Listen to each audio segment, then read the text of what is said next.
Ok, la clase que tenemos por delante el día de hoy es sobre las relaciones entre la justicia y el amor. Ya pasamos la mitad de nuestra clase, del contenido que tenemos colocados por delante. Déjenme hacer una pregunta que no hice anteriormente. ¿Están todos escuchando bien? ¿Hay algún problema con el sonido? No quisiera seguir adelante si ustedes me están escuchando correctamente. Si alguien me pudiera poner ahí en el chat si está todo bien para poder continuar adelante con tranquilidad. Si se escucha bien. Muchas gracias, hermana Mabel. Perfecto. Entonces, como les decía, perfecto, muchas gracias, Renato. Estamos ya superando la mitad de del propósito de contenido que hemos planteado al inicio de la clase, el cual usted puede encontrar claramente en su sílabo. Estamos a punto ya de cerrar nuestra sección de ética con este maravilloso libro, La ética del reino, que hemos estado estudiando hasta el día de hoy y lo haremos todavía hoy y la próxima clase. Esta obra de Stas Angushi, que es formidable en cuanto a su abordaje ético del Sermón del Monte. Hemos estado hablando de esto repetidas veces durante las clases, cómo podemos encontrar en el Sermón del Monte un resumen condensado de aquello que la Biblia nos quiere decir o de aquello que implica una conducta ética dentro del reino de Dios. Recordando que cuando hablamos de ética estamos hablando de una filosofía moral, ¿sí? Estamos hablando de esa filosofía moral que nos ayuda a entender lo que es correcto y lo que es incorrecto. Y el motivo por el cual nuestra clase de ética y consejería tiene más contenido de ética que de consejería es porque la consejería, desde el punto de vista que estamos teniendo en esta clase, es un resultado de nuestra ética. La mayoría de nuestros problemas en consejería no radica, bueno, uno de los, ¿no? Uno de los. El principal problema en consejería es que no sabemos escuchar, desde mi punto de vista. Vamos a estar hablando más de eso en las próximas clases. Tenemos ese síndrome del predicador, ¿verdad? Que alguien viene a consejería y no lo dejamos hablar, y le hablamos, y le hablamos, y le hablamos, y le hablamos, y le hablamos, y nos incomodan los silencios. Si alguien hace un silencio demasiado prolongado, ya nos ponemos nerviosos y empezamos a hablar. Yo creo que tenemos un problema con esta idea de que no sabemos qué decir, que la gente no piense que no sabemos qué decir. Pero uno de los grandes secretos de la consejería es dejar el espacio para que el otro hable, no mostrar el conocimiento arduo que nosotros tenemos, sino ayudar al otro a encontrar sus propias soluciones a partir de una consejería indirecta, no una consejería que le dice al otro lo que hacer, sino que le muestra al otro cuál es el mejor camino. Entonces, basado en eso, es indispensable tener una ética cristiana equilibrada. Sin una ética cristiana equilibrada es imposible tener una consejería cristiana equilibrada. La ética es el corazón de la consejería.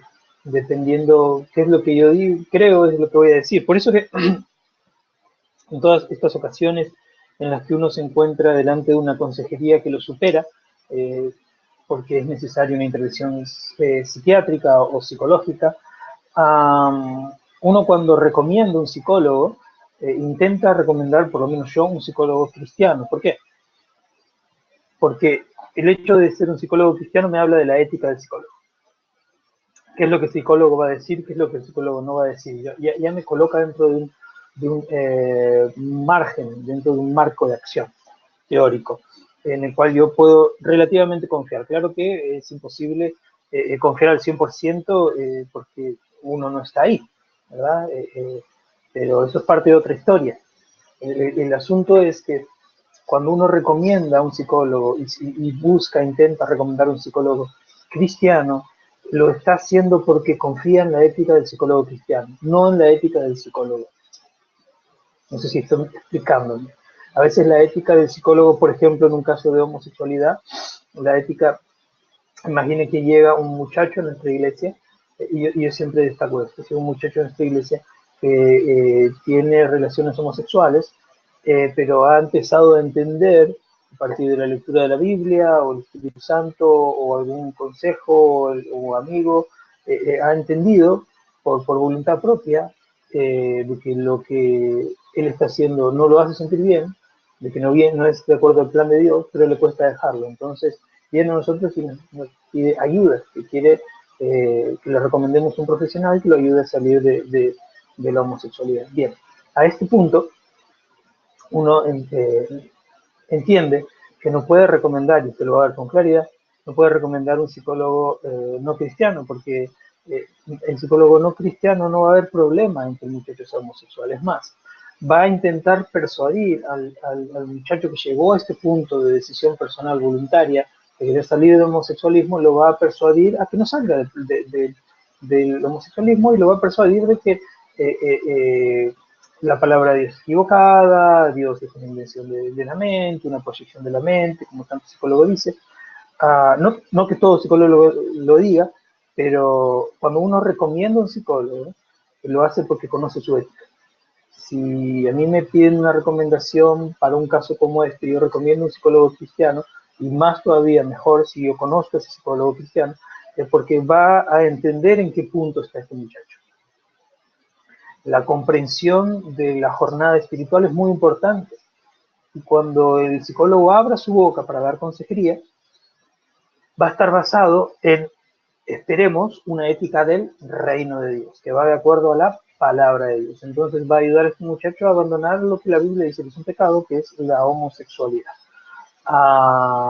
De aquí la importancia, y me he tomado este tiempito para explicarlo, debido a que ya la clase que viene vamos a terminar con ética, vamos a comenzar con consejería. Me he tomado este tiempo para explicarlo, para que podamos ver la importancia de la ética cristiana, de una filosofía moral cristiana a la hora de aconsejar.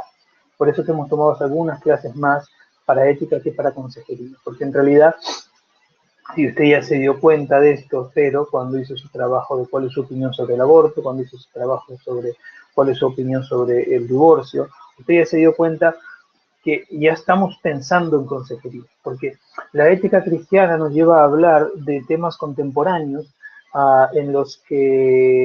con los que generalmente nos encontramos en nuestro día a día. Esto es una realidad. Miembros de nuestra iglesia tienen problemas matrimoniales, miembros de nuestra iglesia tienen problemas de divorcio, miembros de nuestra iglesia van a pasar por estas situaciones de deseos de aborto, de deseos de suicidio, de homosexualidad. ¿Por qué? Porque estamos en el mundo y los problemas del mundo nos afectan. A veces pensamos que por las palabras de Jesús de que no somos de este mundo, creemos que no nos van a afectar las cosas de este mundo, pero es una mala apreciación. Yo un tiempo atrás, como ya les mencioné, creo, fui misionero en el Amazonas peruano. Para ir al Amazonas peruano yo tuve que prepararme porque siempre viví en la ciudad, nunca ni siquiera viví en el campo. Entonces, para ir al Amazonas peruano me pedían ciertas vacunas contra ciertas enfermedades, yo necesitaba prepararme. Porque por más de que yo no sea del Amazonas peruano, cuando esté en el Amazonas peruano, el ambiente del Amazonas peruano me va a afectar. Yo necesito estar preparado para ese ambiente. Y con el mundo es lo mismo. Si bien sí entiendo, claro, obviamente, creo en esto, que no somos de este mundo, pero estamos en este mundo. Entonces, al estar en este mundo, somos afectados por el ambiente de este mundo y tenemos que protegernos y prepararnos para ese ambiente en este mundo. Entonces, todo lo que uno entiende como problemática humana de nuestra sociedad afecta a nuestra gente, a nuestra iglesia. No crea ni por un minuto de que estamos exentos. No crea ni por un minuto de que las personas en su iglesia que se ven tan bonitas cuando cantan y el domingo cómo se visten y cómo hablan con los hermanos están exentas de problemática humana, en absoluto. Todos estamos expuestos a problemas humanos. Eso es saludable entenderlo hasta para nosotros mismos. No importa que ya seas ministro y que hayas pasado bastante tiempo haciendo esta cosa o la otra cosa, estamos expuestos a la problemática humana. Y uno de nuestros mayores problemas es que no asumimos que tenemos problemas. Al no asumir que tenemos problemas, estamos siendo negligentes porque la gente y Dios no nos puede ayudar. Es necesario abrir el juego y ser sincero. Así como les decía que a veces nuestro problema es que no sabemos escuchar, también aplica para nosotros mismos. A veces no nos sabemos escuchar. Nuestro cuerpo nos da alarmas, nuestra familia nos da alarmas, nuestros amigos encienden las alarmas, hay señales por todos lados, pero nosotros no queremos entender de que necesitamos prestar atención a esas alarmas y mejorar en nuestra vida. Por eso la importancia de la ética cristiana, que es correcto, que es incorrecto, no solamente de una manera prohibitiva, sino de una manera preventiva. No solamente diciendo que no, de una manera prohibitiva, sino también de una forma preventiva, en la cual yo puedo ser proactivo y delante de situaciones que entiendo que pueden venir, puedo actuar para evitarlas o para que cuando llegue ese momento estar un poquitito más preparado. ¿Sí? Bien, vamos a introducirnos entonces ya a esta clase en la cual vamos a estar hablando de las relaciones entre la justicia y el amor. Vamos a estar hablando al respecto de esto en la próxima hora y luego vamos a tener un tiempito de preguntas. El gran asunto en cuanto a la ética, como lo vimos en la clase anterior, los grandes fundamentos de la ética son la justicia y el amor. Ahora, ¿cuáles son las relaciones entre la justicia y el amor? La justicia y el amor tienen que caracterizar todas las relaciones del cristiano. Esta clase estudia 4 áreas en las que estas normas son puestas a prueba. Estas áreas son la veracidad, la raza, la economía y el cuidado. Me faltó una comita ahí para separar la raza, la veracidad, la raza, la economía y el cuidado. Ahí lo arreglé, a ver si se ve correctamente. Perfecto. La justicia y el amor tienen que caracterizar todas las relaciones del cristiano. En esta clase estudiaremos 4 áreas en las que estas normas son puestas a prueba. Estas áreas son la veracidad, la raza, la economía y el cuidado. Vamos a estar hablando sobre la veracidad de nuestras palabras y de nuestra vida. Vamos a estar hablando sobre estos conflictos raciales que lamentablemente forman parte de nuestro día a día. Vamos a estar hablando del uso del dinero y del entendimiento de las riquezas delante del Sermón del Monte una vez más. Y vamos a estar hablando del cuidado del medio ambiente. Este último punto no siempre es muy observado, pero es implicado en la creación. Cuando nosotros hablamos de la teología de la misión, uno de los fundamentos básicos es que las relaciones fueron destruidas con el pecado. El hombre tenía plena relación con Dios, el hombre tenía plena relación con el hombre, o sea, hombre y mujer, mujer y hombre, y el hombre tenía plena relación con el medio ambiente en el cual vivía. Bien, en el pecado se rompieron las 3 relaciones, ¿verdad?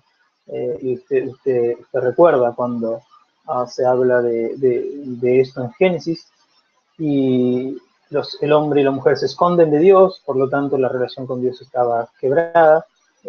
Cuando Dios los descubre, el hombre y la mujer se empiezan a echar la culpa entre ellos, entonces la relación entre hombre y mujer y hombre, entre humanidad, es quebrado. y en última instancia se le echa la culpa a la serpiente, representando la creación, el medio ambiente rodeado en el Edén. Entonces la relación con el medio ambiente también se vio quebrada. Y es claro entender, cuando nosotros hablamos de la teología de la misión, es claro entender que nosotros tenemos la misión de restaurar relaciones, y lo vemos con claridad, ¿sí? Tenemos la misión de ayudar a las personas que tienen la relación quebrada con Dios a que puedan restaurar esa relación y comunicarse con Dios una vez más, que como resultado de esa restauración, las personas que tienen problemas unos con otros, puedan resolver sus problemas, ya sea hermanos que se pelearon, ya sea falta de perdón, ya sea divorcio, separación, ya sea padre-hijo o tanta cosa. Dios nos ayuda y la iglesia nos ayuda a restaurar esas relaciones también. Pero ahí nos quedamos. El último punto, el cuidado, va a hablar sobre que también tenemos la responsabilidad de cuidar nuestro medio ambiente. Como cristianos esto es algo que siempre se nos ha escapado, principalmente en América Latina. Al momento que Dios restaura mi relación con Él mismo y Dios restaura mi relación con mis pares, continúo teniendo la responsabilidad que tenía al inicio de administrar y cuidar de la creación de Dios. Entonces, este es uno de los puntos de los que menos se habla y vamos a estar hablando de esto en el finalcito. Porque como normativa, la justicia y el amor no nos permite que ignoremos estos detalles. Veremos que el orden de estos capítulos, estos temas que vamos a estar tratando, van a fluctuar o cambiar de lo local a lo global, de lo personal a lo social, hasta más allá de lo humano. Las enseñanzas de Jesús nos retan a guiarnos por esta justicia y a guiarnos por este amor. Aún en las más íntimas relaciones y en las más intergrupales, grandes relaciones, tanto con nuestros contactos familiares o hasta los más íntimos con nuestra esposa, nuestro esposo, hasta los más grupales con la iglesia, con la sociedad, con el mundo. Las enseñanzas de Jesús tienen este alcance de retarnos en todos estos niveles. La manera en que nosotros nos relacionamos con todo, con Dios, con los otros y con nuestro medio ambiente. Claro que sería demasiado simplista pensar en estas áreas que de alguna manera u otra dan forma a la propia vida y a la muerte de una persona como algo que simplemente emerge de lo personal o lo social.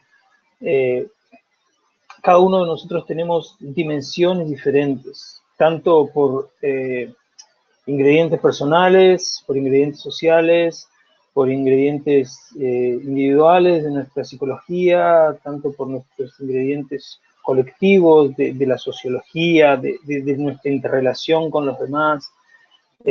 Cada una de estas esferas de pensamiento necesita una práctica. Cada una de esta esfera de pensamiento correcto, como filosofía moral, va a necesitar y demandar una práctica correcta, como una praxis también de esa filosofía. Esto es innegociable.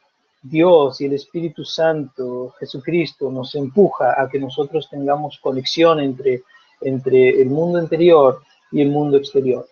Bien, y esta introducción nos lleva de cara a la veracidad, porque vamos a ver en la veracidad que vamos a estar hablando de no solamente de decir la verdad, sino de vivir la verdad. Entonces, se va a tratar mucho más que simplemente el hecho de ser coherente entre lo que digo y lo que hago. Se va a tratar además de vivir aquello que yo digo. Hay una gran diferencia entre, por ejemplo, decir voy a llegar a las 10 de la noche y llegar a las 10 de la noche. O sea, coherencia entre lo que digo y lo que hago. Que además de eso, y en otros niveles mucho más profundos, decir que vivo por fe y tener una vida que muestre que realmente vivimos por fe. Es mucho más que decir que voy a llegar a horario. Espero que estén entendiendo lo que quiero decir. Es mucho más que simplemente la coherencia entre lo que digo y lo que hago, es además la vivencia profunda de aquello que yo predico. Y un mensaje tan impresionante como el mensaje de Jesucristo va a demandar una vida igual de impresionante. Igual de impresionante. Al punto tal de que por vivir a la manera que Dios quiere que vivamos, la Biblia nos dice que el mundo creerá. O sea, nuestra capacidad de vivir el amor que decimos tener unos por los otros, vivirlo, vivenciarlo, de manera tal que pueda ser observable, va a hacer con que las personas crean en Dios. Fíjese qué impresionante el poder de la veracidad. La veracidad es esta relación interior-exterior. La justicia y el amor deben ser las normativas de nuestra veracidad. Venimos de una vida de mentiras muchas veces. Al enemigo se lo menciona como el padre de las mentiras. Entonces, la mentira nos da una mentira para vivir. La verdad nos da una verdad para vivir. La vida del mentiroso es una vida muy, muy vacía, en la cual nada de lo que decimos es verdad y nada de lo que vivimos es verdad. Se vive solamente por apariencia, por demostración, pero no hay una conexión real entre lo que digo y lo que hago y mucho más en lo que soy. Entonces, vamos a comenzar con este versículo bíblico. Hablando de veracidad, continuamos siempre dentro del Sermón del Monte, recuerda eso, continuamos siempre dentro de estas palabras de Jesús.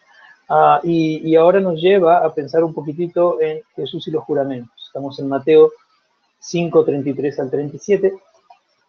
Esta es una versión Reina Valera 1960 que dice, ahí tiene cada uno de los versículos, dice, además habéis oído que fue dicho a los antiguos, no perjurarás, sino cumplirás al Señor tus juramentos. Pero yo os digo, no juréis en ninguna manera, ni por el cielo, ni por el cielo, porque es el trono de Dios, ni por la tierra, porque es el estrado de sus pies, ni por Jerusalén, porque es la ciudad del gran rey, ni por tu cabeza jurarás, porque no puedes hacer blanco o negro un solo cabello de ella. Pero sea vuestro hablar sí, sí, no, no, porque lo que es más de esto, de mal procede. ¿Cuál es el problema con los juramentos? Vamos a estar hablando un poquitito más de esto. Pero ¿cuál es el problema con los juramentos? El simple hecho de que la necesidad del juramento es por la falta de confianza en la palabra. Necesito del juramento, necesito del rito juramental, porque no confío en la palabra. Una y otra vez, ¿verdad? Por ejemplo, es una cuestión legal. Yo recuerdo un tiempo mi familia se fue a vivir, cuando yo era mucho, mucho más joven, todavía no estaba casado, mi familia se fue a vivir a otro país, y la casa que estaba a nombre de mis padres, ellos tuvieron que hacer una juramentación en un papel en la cual decían que yo podía hacer y deshacer la casa, para poder alquilar, vender, o lo que sea. La cuestión es que no era suficiente que yo cargara el apellido de mi familia, no era suficiente que evidentemente yo sea el hijo de mis padres, era necesario un papel que dijera que mis padres me otorgaban ese poder. ¿Por qué es necesario esto? Por tanta estafa, por tanta malversación, por tanta maldad, aún dentro de la familia, porque no se puede confiar en la palabra. Si se confiara 100% en la palabra, yo podría ir y decir, hey, esa es mi casa, la vendo, ¿la quieres? Y eso tendría que ser totalmente real. Pero por la mentira del hombre, por la falsedad del hombre, se inventaron los juramentos. Entonces, un poquitito esta es la retórica del Señor, ¿verdad? Coloca estos puntos del cielo, de la tierra, de Jerusalén, más que nada como una forma pedagógica, figurativa, para que podamos observar no el ejemplo, sino el principio. Y el principio es, no jures, que tu palabra sea cierta, verás. Este versículo nos anima a no tener necesidad del juramento. No, hermano, que ahora usted empieza a vender casa, comprar casa, vender carro, comprar carro, hacer cualquier otro tipo de cosa sin hacer un papel. No, no, no. Estamos en un sistema y debemos ajustarnos a este sistema. Pero nuestra palabra debe recuperar el valor que tenía. Nuestra palabra debe recuperar el valor que ha perdido. En la época de mi abuelo, yo recuerdo siempre, él me comentaba esto, que vendían y compraban con la sola palabra. ¿Verdad? Tenían un carro, lo vendían, venía otro y decía, bueno, lo compro, se daban la mano, el otro se llevaba el carro y mi abuelo se quedaba con la plata y con el dinero. Se decía, no, te voy a pagar la semana que viene, se daban la mano y había una fidelidad en cuanto a la palabra, ya en los tiempos de mi abuelo, con cuanto a la palabra. Con el tiempo esto dejó de ser. ¿Por qué? Por la ganancia de la jactancia del hombre, el deseo de más, el perjudicar al otro, el beneficiarme a mí mismo. Eso fue llevando a que, y esto es una realidad cultural del tiempo de mi abuelo, ¿no? Quizás no siempre fue así, ni en todos lados fue así, pero la cuestión es esta. Cuando mi abuelo me contaba esto, yo pensaba en el valor de nuestras palabras. ¿Cuál es el valor de nuestras palabras? Cuando yo leo este texto que me dice que mi sí sea sí y mi no sea no, digo, es una obviedad que si digo sí es sí, no necesariamente. Sí estoy enunciando una palabra que indica mi voluntad positiva hacia algo, pero eso no significa que voy a cumplir mi palabra. Este es la raíz del problema. ¿Cuánta gente dice seguir a Cristo y luego con el tiempo vuelve atrás? ¿Cuántos dicen sí en el altar, pero luego con el tiempo dicen no y abandonan a su esposo o a su esposa? ¿Cuántos en algún momento prometieron amor eterno y luego no sintieron más ese amor? ¿Cuántas veces no somos justos con nuestra palabra ni tenemos amor a nuestros compromisos? Esto en el cristianismo es importantísimo, importantísimo, porque está bien, yo tengo documentos para firmar si me voy a casar, si voy a comprar una casa, si voy a sacar un crédito, pero yo no tengo documentos para mi relación con Dios. En cuanto a mi relación con Dios, mi palabra debe valer alguna cosa, porque al momento que le digo sí a Cristo, tiene que ser sí, sí. Y al momento que le digo no al mundo, tiene que ser no, no. Porque si yo necesitara de un juramento es porque no confío en mi palabra, no confío en mi conducta. Por eso que el texto nos dice que si hay algo más, procedería del mal, porque procedería ya de la duda y el intuito de maldad. Es necesario que seamos fieles, hermanos, fieles con nuestras palabras, que seamos coherentes. La veracidad es la comprensión de lo que es verdadero. El significado de veracidad está íntimamente ligado a todo lo que se refiere a la verdad o a la capacidad de alguien para decir siempre lo que es confiable. Confiable, hermano. Cuando uno tiene la costumbre de ser veraz, las personas con el tiempo van entendiendo que es confiable tu palabra. Pasa con las páginas web, ¿verdad? Hoy en día todo el mundo habla tanto y es tan fácil poner tu pensamiento en internet, pero hay algunas páginas informativas que han ganado el título de confiables. Tú vas ahí, lees la noticia y puedes confiar en la noticia. Hay otras de fake news, hay otras de noticias mentirosas que uno siempre ya sabe que son mentirosas, ¿no? Y están ahí más que nada para hacer reír a las personas o para burlarse de las personas. Pero cuando tu palabra es veraz, tú eres confiable. Y dentro de una sociedad con tanta mentira y tanta estafa, que podamos encontrar en la iglesia ministros veraces hace toda la diferencia. Yo hablo mucho de veracidad cuando hablo de ministerio con jóvenes. Hoy los muchachos, nosotros no los entendemos muy bien, la verdad, en la iglesia, en línea general. Pero la juventud y los adolescentes tienen un detector de mentiras muy aprimorado. Por eso que es un gran problema para ellos cuando nos ven predicar algo desde el púlpito y nos ven vivir de otra manera totalmente diferente en nuestro día a día, en nuestra casa, en el barrio, aún mismo dentro de la iglesia, ¿verdad? Lamentablemente, tengo que decir esto, a veces predicamos 45 minutos sobre el amor de Dios y basta un minuto luego de bajar del púlpito, de faltarle el respeto a un hermano, de mirar mal a un hermano para que toda nuestra predicación se desmorone.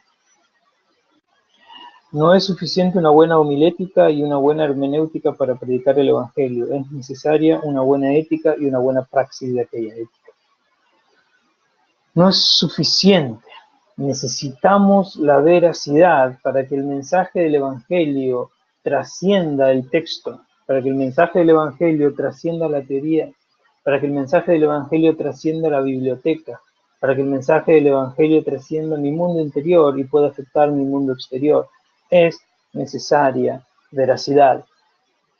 Es necesario que los jóvenes, los adolescentes, las parejas, los ancianos, los niños puedan confiar en la palabra de la iglesia. Hermanos, cuando vamos a hablar de amor, debería pesarnos la boca.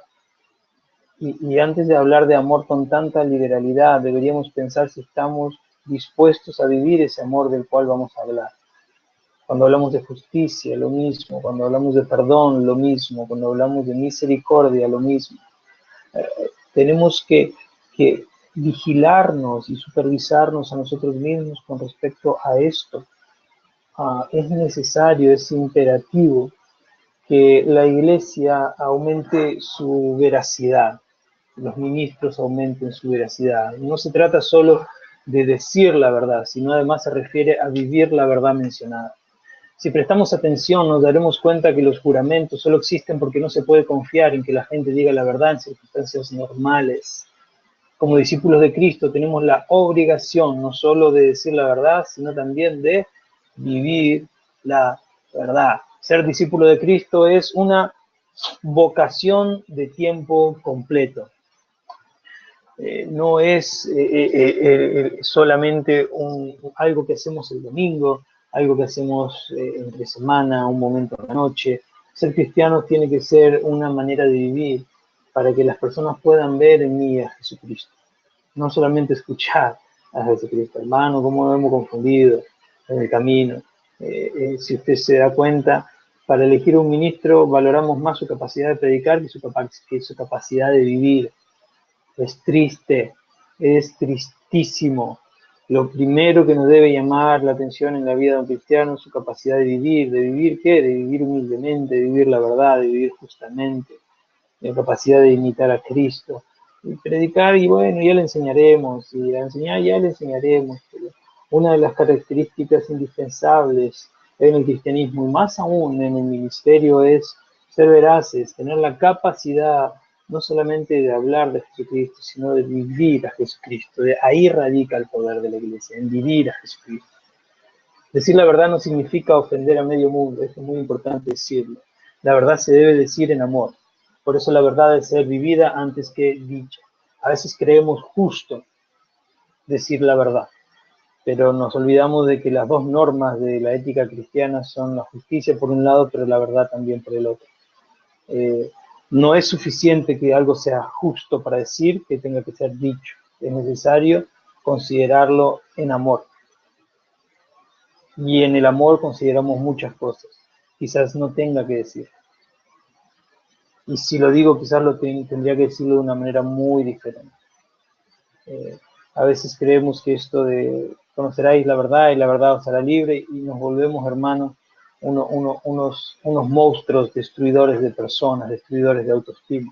Vamos gritándole a todo el mundo sus verdades sin ningún tipo de amor, sin ningún tipo de misericordia, sin ningún tipo de paciencia, como si a nosotros también nos gustara, hermanos, que nos anden echando delante de nuestras narices todo lo que hemos hecho mal y todo lo que nos hemos equivocado. Jesucristo no hace eso con nosotros. ¿Por qué nosotros lo hacemos con los demás? La verdad, la veracidad no significa andar diciéndole a todo el mundo lo que anda haciendo mal. Veracidad significa tener una palabra confiable y saber vivir la vida cristiana. El hecho de decir la verdad implica si es necesario, si es el momento indicado y si estoy usando las palabras correctas. Es necesario que valoremos y prioricemos las relaciones humanas. Amén. Avanzo porque el tiempo ha avanzado. Luego de la veracidad, el texto nos trae a tona los problemas raciales.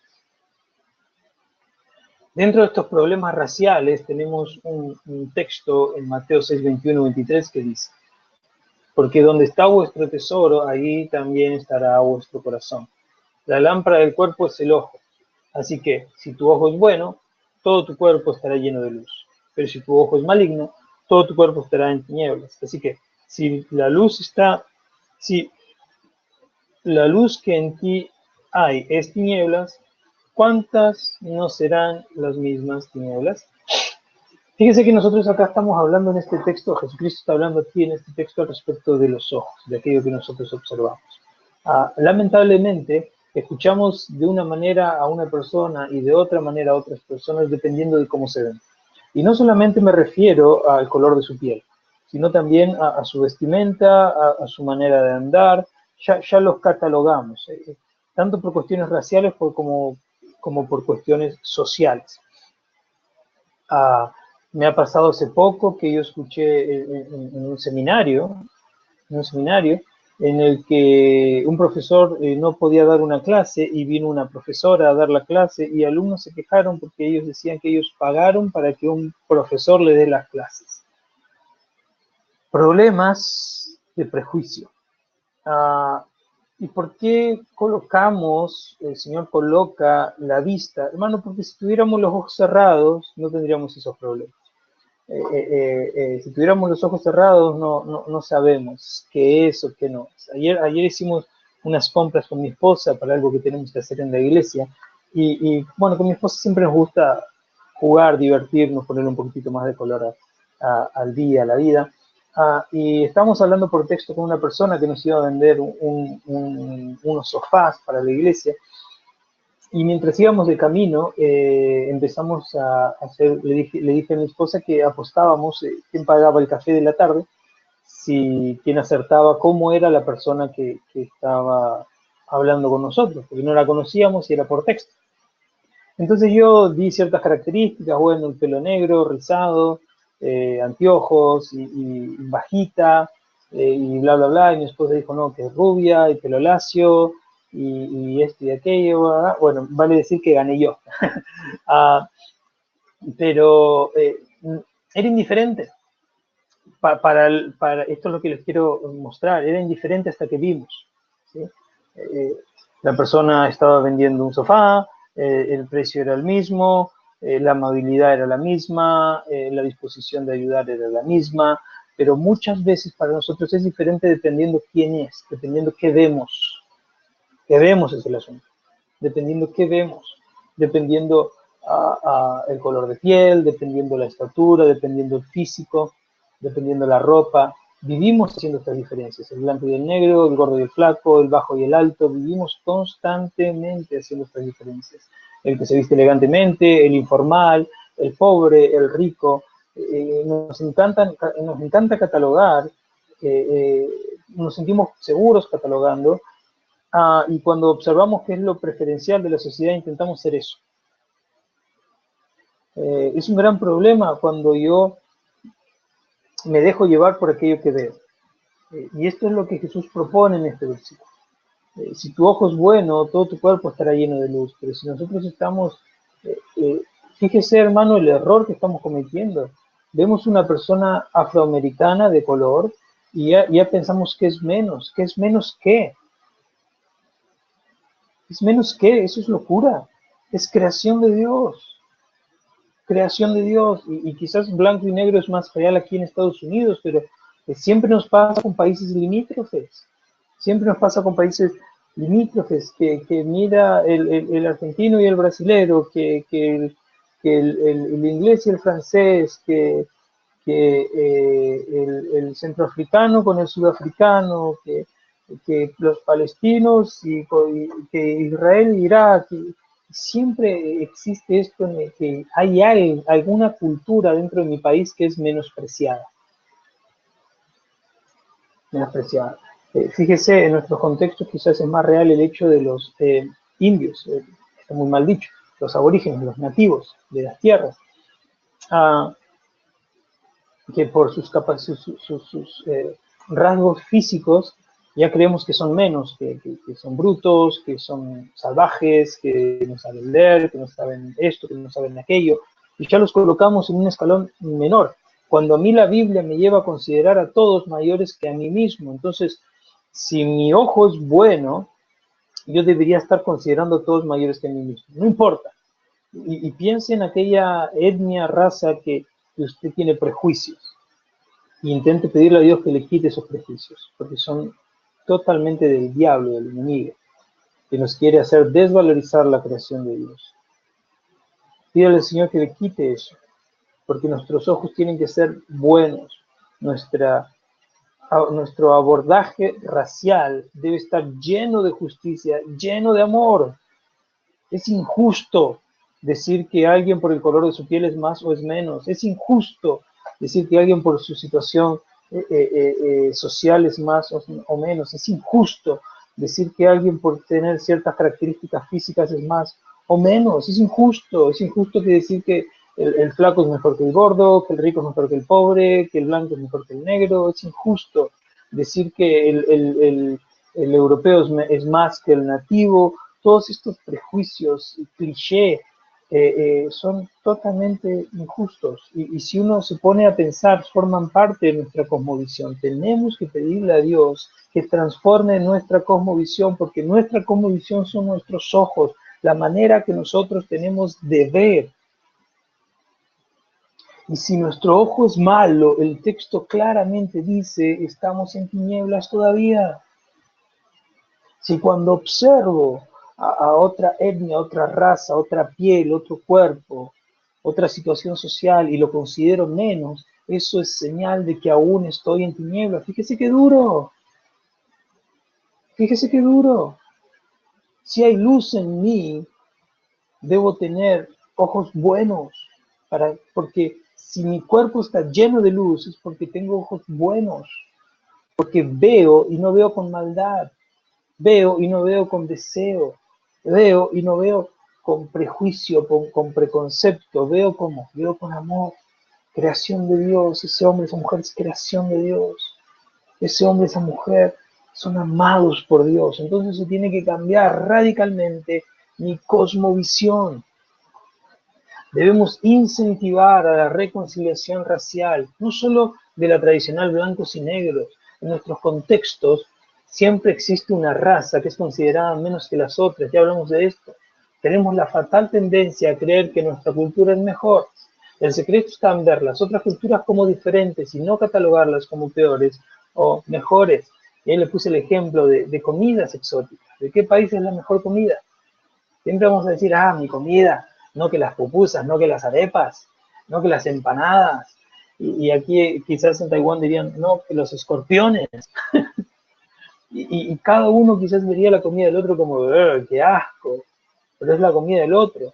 No es mejor, no es peor, es diferente. La diferencia sí, pero la diferencia, a mí no estoy diciendo algo preconceptuoso en cuanto a la diferencia, estoy diciendo una obviedad. Lo que nos ayuda a completar la idea es que Dios nos incentiva a celebrar nuestra diversidad, celebrar que somos diferentes, que el rico y el pobre puedan compartir dentro de nuestras iglesias, que el blanco y el negro puedan compartir dentro de nuestras iglesias, que el nativo y el extranjero puedan compartir en nuestras iglesias, que nuestra comida esté representada, toda nuestra diversidad.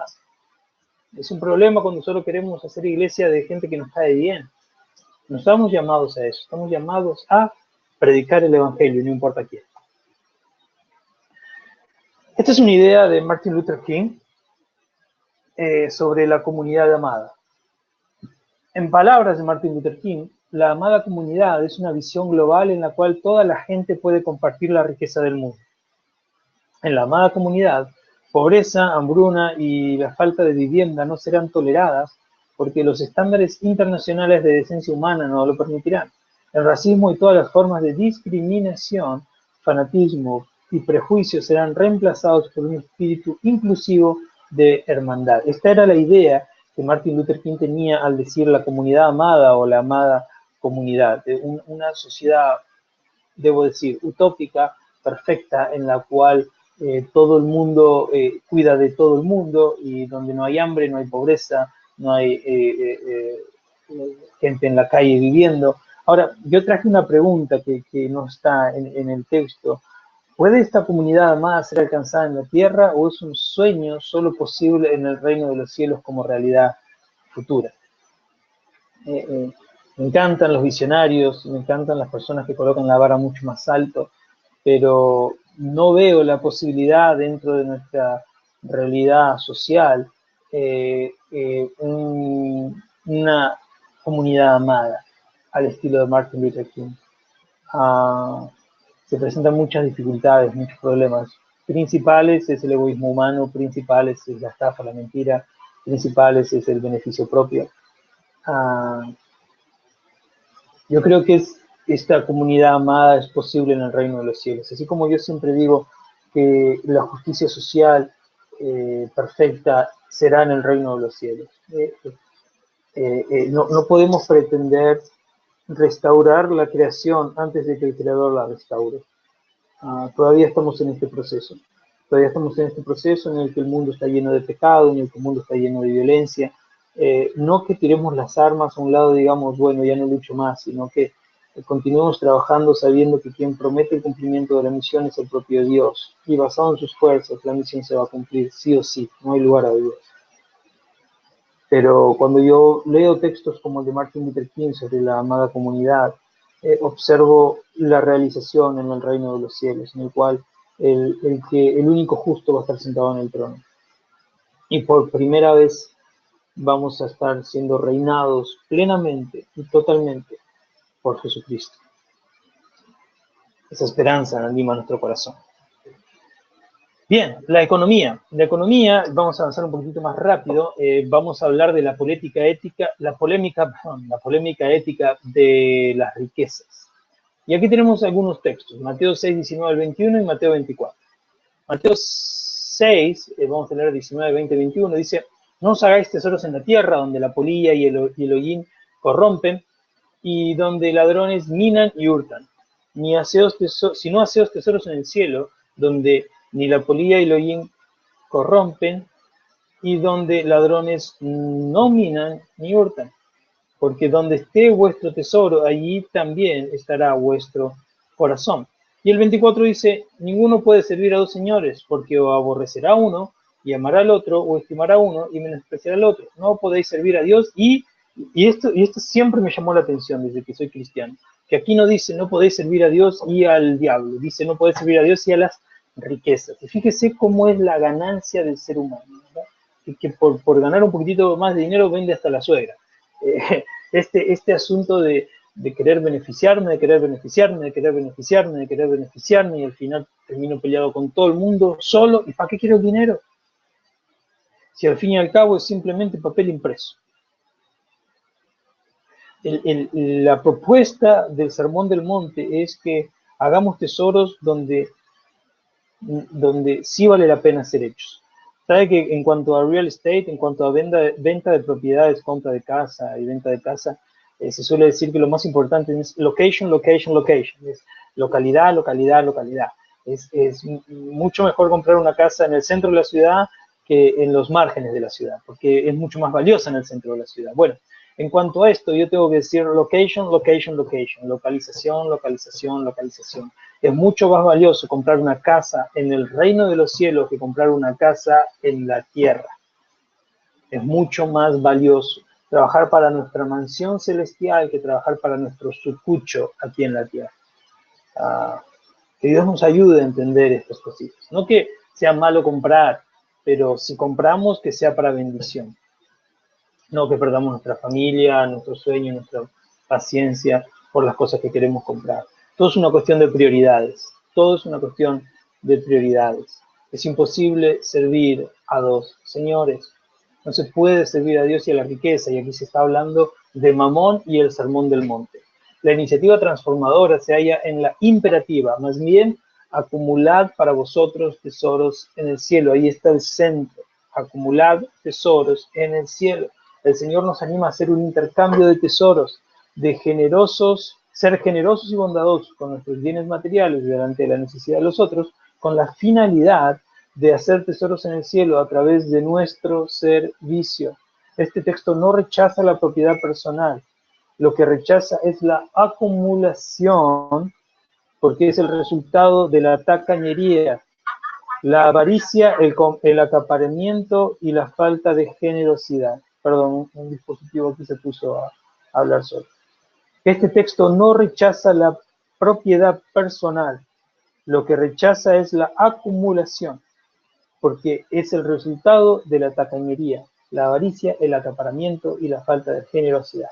Este texto, el Sermón del Monte, no está diciendo que no tengas nada, pero está sí en contra de acumular por acumular, porque es el resultado de ser tacaños, es el resultado de ser avaros, es el resultado de querer acaparar, y es el resultado de la falta de generosidad. Una vez más, sin justicia y sin amor, es imposible esto, porque la justicia a mí me lleva a ver que el otro necesita y yo puedo dar, y la única manera de dar es a través del amor, es una cuestión de inteligencia, mi hermano. Yo escuché esta frase, dice, pon tus ojos en el cielo y también ganarás la tierra, pero si pones tus ojos en la tierra, entonces perderás tanto el cielo como la tierra. Si lo quiere de una manera más bíblica, aún dentro de Mateo, dice, busquen el reino de Dios por encima de todo lo demás y lleven una vida justa, y Él les dará todo lo que necesiten. Al momento de yo buscar primeramente el reino de Dios y su justicia, el resto de las cosas me son añadidas, pero si solamente busco el resto de las cosas, no consigo ni una ni otra. Seamos inteligentes. Y para finalizar, el cuidado de la creación. Estas son las dimensiones de la crisis ecológica. Hace 100 años, ¿no?, la naturaleza aún era resistente y perdonadora. Ahora vivimos con amenazas a la capacidad, vivimos amenazando la capacidad de la naturaleza para producir para sus miembros humanos tanto como para regenerarse. Pasada la revolución industrial, pasada la revolución tecnológica, pasada el aumento exponencial de la población como un derivado del avance tecnológico en cuanto a la salud, hoy la gente vive más, son más en el mundo, entonces la naturaleza está teniendo problemas para regenerarse, aquello que son recursos renovables como el agua, está teniendo este problema con el calentamiento global y tanto, pero es parte de una ética nuestra en la cual a nosotros no nos importa. Tiramos papeles en todos lados, tiramos plásticos en todos lados, dejamos la canilla abierta durante horas, ensuciamos, no medimos, no reciclamos, bueno, tanta cosa, ¿no? Que lamentablemente es imposible por el esfuerzo de uno, pero es posible por el esfuerzo de muchos. Tiene que ser intencional. Recordemos que los seres humanos tenemos la responsabilidad de cuidar de nuestro medio ambiente, de cuidar la creación de Dios. Es justo hacerlo. Si el Señor nos da algo, es justo cuidarlo. Si el Señor nos da algo, es justo amarlo. Y amar algo se ve evidente al momento que lo cuidamos. A nadie nos gusta tirar basura en nuestra casa, pero vamos y la tiramos donde nadie ve y no nos importa el medio ambiente. Tenemos que ser responsables, justos y amorosos con la creación de Dios. Las industrias son tan devastadoras que se está superando la capacidad del medio ambiente de recuperarse, peligrando así los recursos renovables. Esta es una breve historia que quiero compartir para terminar. Es la historia de un pastor que se llamaba Richard Austin. Este pastor intentaba escribir su tesis doctoral mientras pastoreaba una iglesia rural en las montañas Apalaches en Virginia. Pero el ruido de la maquinaria de las minas a cielo abierto de su región no le permitían concentrarse. Estas minas que buscaban extraer el carbón destruían la tierra por generaciones, haciéndola inútil para la agricultura o la vegetación natural. Eso estaba afectando a muchos de sus miembros que eran granjeros. Por eso él decidió elevar su voz y organizar a la comunidad para oponerse a ese proceso de explotación. Fíjese, el pastor que estaba intentando trabajar en un trabajo para sus estudios, Y no hizo todo esto por el ruido, me molesta el ruido.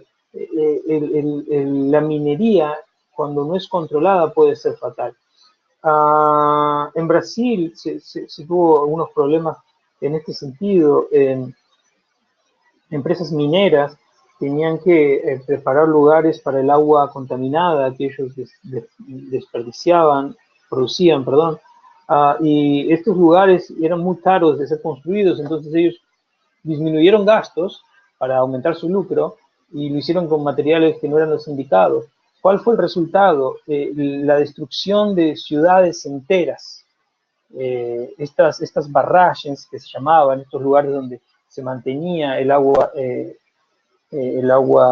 contaminada, vencieron a las barreras y se transformaron en tsunamis de lodo que pasaron por encima de ciudades, matando a cientos de personas, destruyendo ciudades enteras. No pasó una vez, pasó dos veces, pasó tres veces. Estas cuestiones son reales, más aún en nuestros países, en los cuales uno corre riesgos hasta al hablar, ¿verdad? De que estas empresas tan poderosas vengan y lo hagan desaparecer a uno. Y por cuestiones de que tiene contratos con el gobierno y tanta cosa, bueno, todas estas cuestiones. La historia de este pastor lo llevó a él a ser un líder nacional en cuanto a protección del medio ambiente. Ellos tuvieron un éxito extraordinario al gestionar la aprobación de leyes que exigen que la tierra sea restaurada después de minar. No se trata del asunto de evitar el progreso, se trata de que este progreso humano no destruya el hogar de los humanos. La ecología o una conciencia respecto del medio ambiente no busca ponerle frenos al progreso de la humanidad. Busca que el progreso de la humanidad no destruya el hogar de la humanidad. Es una cuestión de inteligencia. Si yo talo un árbol, tengo que plantar tres. Si yo contamino un lugar, tengo que limpiar y tengo que proveer. O sea, de alguna manera yo tengo que ayudar como administración de la naturaleza, como administrador de la creación de Dios. Yo tengo que ayudar a la creación de Dios a recuperarse. Tan simple como esto. Jesús enfoca nuestras percepciones en dos factores. El primero es Dios tiene cuidado y el segundo, la avaricia no funciona. Y lo vemos los dos en Mateo 6, 10 al 34. Jesús deja muy claro en estos textos que Dios cuida de las aves del cielo y los lirios del campo, y que estamos en medio de esa comunidad del cuidado de Dios. Dios cuida, entonces porque Dios cuida, yo cuido. Amén, queridos. Dios cuida, entonces porque Dios cuida, yo cuido. No soy avaro, no soy egoísta, yo también cuido lo que Dios nos ha dado. Bien, llegamos al final del contenido de hoy. Tengo una buena noticia para ustedes, algunos. Una buena noticia. Fíjese que para la clase que viene no tenemos tarea. No tenemos tarea. ¿Quién dice amén, hermano? Las tareas son buenas, ¿no? Pero a veces necesitamos un respirito. Esta semana no vamos a tener tarea. Yo le recomiendo que use este tiempo extra que tiene en su vida para repasar las clases en los videos, que es algo muy bueno, para releer los textos que ustedes tienen, para repasar sus trabajos de divorcio y de aborto. Si alguien está atrasado con sus trabajos, yo no estoy seguro que podemos todavía aceptar trabajos, pero yo le recomiendo que lo haga por su conocimiento personal, para que usted esté a la par de sus compañeros, y si lo quiere mandar, mándelo. Yo no le aseguro que va a tener algún puntaje, pero si lo quiere mandar, mándelo. Seguro que le va a producir una sonrisa a su profesor, eso se lo aseguro. Y quizás esa sonrisa lo ayude en algún sentido, ¿verdad, hermano? Así que no hay tarea para la próxima clase, pero yo le recomiendo que lea los textos, que repase los videos, y si tiene algo atrasado, que lo haga y lo mande, ¿sí? Bien, como todas nuestras clases, hoy somos menos que de costumbre, yo creo que por la cuestión del de la luz, algunos, otros por cuestiones de enfermedad, pero yo, como siempre, quiero abrir estos 20 minutitos a preguntas y respuestas. Usted pregunte que yo no sé, alguien irá a responder. Como siempre, hermano, levante su mano si usted tiene una pregunta, un comentario.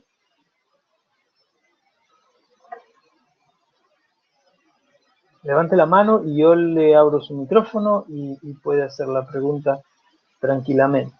Mano Renato y Lady. Díganos. Pastor, buenas noches. Dios lo bendiga. Buenas. ¿Cómo está? Bien, sí, señor.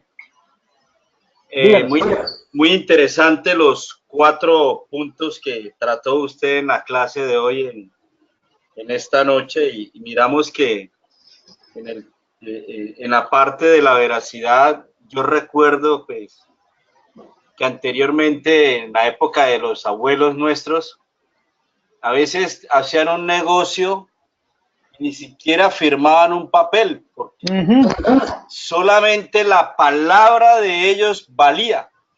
Eso. Y hoy en día hemos visto que todo ha cambiado, todo se va degradando, a veces hasta se firman papeles y la gente no cumple, y muy triste. Y miramos aún en las mismas, a veces en las mismas congregaciones, hermanos, que todavía no han tenido sentido de pertenencia, de que a veces algunos predican, pero no aplican. Y Dios manda que seamos oidores, pero más hacedores de su palabra. Sí. En el caso de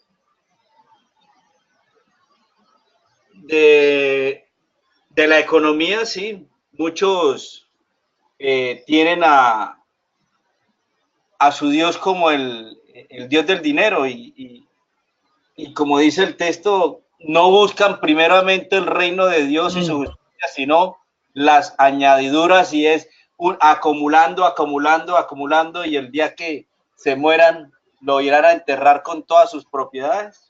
Como los faraones. Son indolentes, ven a la gente con necesidad y uno ve que la gente no les tiende la mano a los necesitados.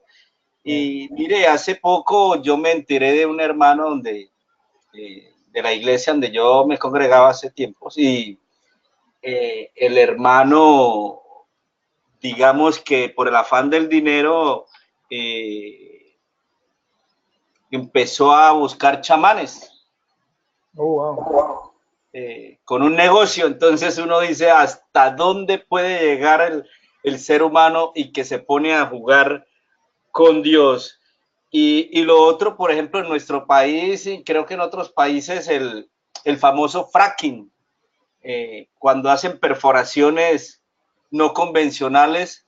Entonces eso está acabando con todos los recursos de agua de casi todo el mundo. Entonces ese era mi comentario esta noche, pastor, muy interesante. Amén, muchas gracias, hermano. Gran verdad en cuanto a todo lo que decía.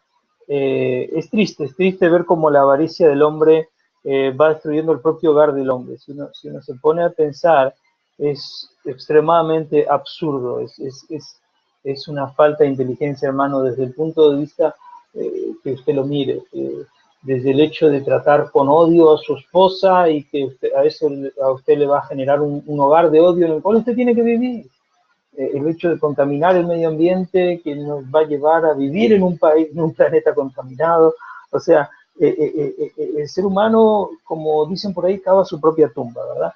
Entonces, por eso que el Sermón del Monte viene a nosotros a llamarnos la atención, a colocar los puntos sobre las íes y ayudar a la iglesia a que estas normas éticas de la justicia y del amor nos acompañen en cuanto a nuestra veracidad, nos acompañen en cuanto a nuestras dificultades o desafíos raciales y sociales, que nos acompañen en cuanto a nuestra economía, nuestro uso del dinero, y que nos acompañen en cuanto al cuidado del medio ambiente en el cual estamos inseridos. Amén, hermano. Muchas gracias por su aporte. ¿Alguien más que quisiera comentar o que quisiera hacer alguna pregunta? ¿No? Levante su mano solamente.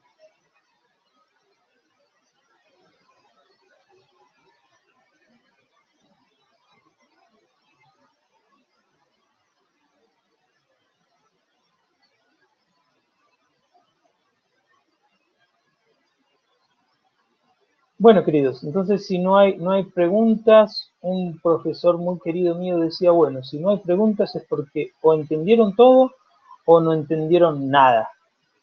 A ver, alguien está escribiendo en texto. Text. Ok. Bueno, no, ya comentó, ¿verdad? En cuanto al tema. Sí, claro, claro. En cuanto al tema de la problemática racial, vino la esclavitud. Y por el mismo asunto, porque nuestros ojos, bueno, nosotros no, pero los ojos de los esclavizadores veía a los otros como menos. Entonces, y uno puede leer textos de la época en la cuales los expedicionarios ingleses contaban, escribían reportes a los ingleses diciéndoles que los negros no eran humanos, no eran seres humanos, sino que eran animales, ¿no? Y los comparaban con los monos porque al momento que le quitas la humanidad, tú puedes hacer lo que quieras con el humano. Es lo mismo que con el aborto, ¿no? Al momento que tú dices, no, el feto no es una vida, entonces pues, validas el asesinato, validas el aborto. Entonces, quitarle valor a la vida humana le abre la posibilidad a los otros hombres de hacer lo que quieran con esa vida humana. Entonces es parte de lo mismo, sí es parte de lo mismo. Bien, queridos, entonces, es todo por hoy. Dios los bendiga muchísimo, gracias por su atención, gracias por su tiempo, gracias por su disposición, sus preguntas, por sus trabajos. Está siendo un tiempo excelente, espero que ustedes estén disfrutando estas clases y creciendo en todo esto que vamos hablando y que esta filosofía moral sea cada vez más aprimorada en nosotros para que podamos tener una palabra más templada por la palabra de Dios y un consejo más templado por la palabra de Dios. Amén, queridos, Dios los bendiga. Les recuerdo, no hay clase para la próxima semana. Les recomiendo que repasen los textos, que repasen los videos y que si alguien tiene un trabajo atrasado, que lo realice y lo envíe. No le garantizo, una vez más le digo que eso le dé puntos, pero quizás un viento favorable sí. Amén. Bien, hermanos. Dios los